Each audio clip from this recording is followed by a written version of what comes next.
I was never raped is a lie I often tell myself, because while I wasn't used for sex against my will, I was crushed, reduced to a quivering shell of who I was, discarded as if I was a thing that had served its purpose and now was nothing but an eyesore. The brightest candles burn the farthest, is what she told me. I felt as though she did not know what it was to be burned, but who's to say? I by no means mean to diminish the trauma of the women who have suffered these things, and had to spend their whole lives with an icon of sin to which they owe a duty of care. I do not wish to place myself next to those men who live with the burning tar of violation, coating every connection they wish to make, leaving them charred and callous.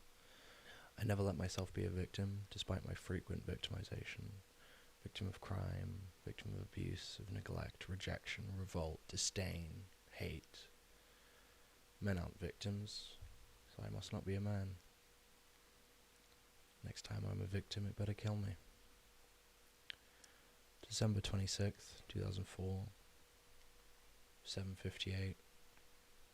The earth unhinged its jaw and began to devour the people of Indonesia, and I cried, and I wailed. 227,000 people died, crushed under what only could be called thousands of cubic meters of the wrath of God. I didn't know. I couldn't have. I was 2 months old. A heart that's full up like a landfill. A job that slowly kills you. Bruises that won't heal. There's a small piece of rubber around the coupling points of train cars that stops them from shattering after repeated harsh metal-on-metal contact. Ambition makes you look pretty ugly. Kicking, squealing, Gucci little piggy. You don't remember. You don't remember. Why don't you remember my name?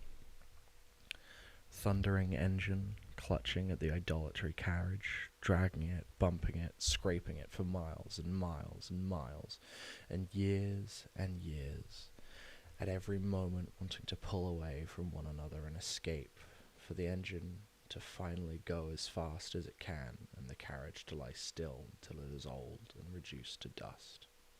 Every shudder, every bump, softened for both by the rubber, saved from shattering.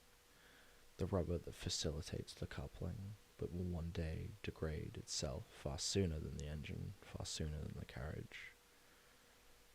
I've always been that. The rubber.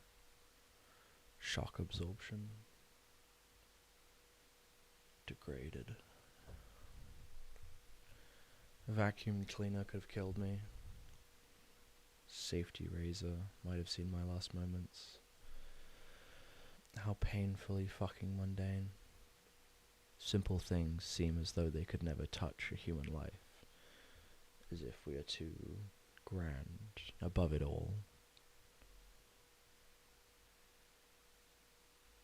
I often feel I missed my chance to die. My exit could have been easy. Could have stepped off, sedated and hollow. I have too much to lose now. Too full of the milk of human kindness. I've grown blubbery on the sweetness of love and compassion. I cannot die, for now I have to live. I'm infested with these things. They have come, taken their pound of flesh, and now I am only bones. A tree, no bark, no leaves, yet riddled with mistletoe. Consumed by parasites. But consuming what? There's nothing left. Just bones. Just